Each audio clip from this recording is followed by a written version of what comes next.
સુપ્રસિદ્ધ સત્તાધારનો વિવાદ ઘણા સમયથી ચાલી રહ્યો છે. સત્તાધારની જગ્યા અમરેલી જિલ્લાના લોકોની આસ્થાનું કેન્દ્ર રહ્યું છે.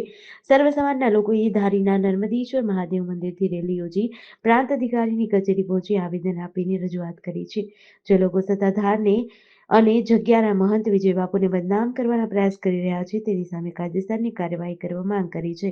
જો સત્તાધાર જગ્યાને બદનામ કરવાના જે લોકો પ્રયાસ કરી રહ્યા છે તેની સામે કાર્યવાહી કરવાની અને કડકમાં કડક પગલાં લેવાની માંગ કરી હતી.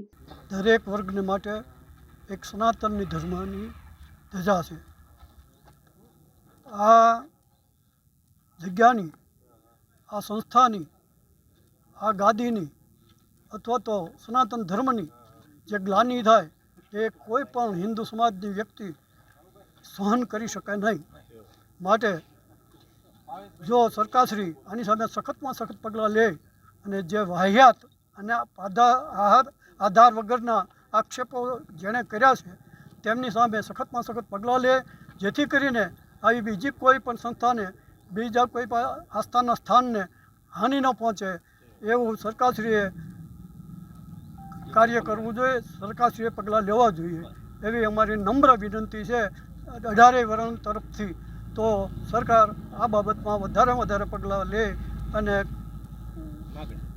સારામાં સારી રીતે એની સામે 18 વરણના આસ્થાનું સ્થાન એવું સત્તાધાર, જેને 4-5 લોકો બદનામ કરે છે સોશિયલ મીડિયાના મારફતથી, એને અમે કહેવા માગીએ છીએ મીડિયાના મારફતથી કે આ બધું અટકાવો, નહીંતર જરૂર પડે આજે તો ગુજરાત રાજ્યમાં દરેક જગ્યાએ આવેદન આપવામાં આવ્યું છે અને આજે ધારી તાલુકાના દરેક ગામડામાંથી દરેક આગેવાનો આવેદન આપવા આવ્યા છે અને પ્રાંત સાહેબને પણ આપ્યું છે, મામલતદારને પણ આપ્યું છે. એ લોકોને હું સોશિયલ મીડિયાના માધ્યમથી ને તમારી ચેનલના માધ્યમથી કહેવા માગું છું કે અટકાવી દો. સત્તાધાર માટે અમે મરશું, મારશું, પણ અમારી ત્યાં સુધીની તૈયારી છે.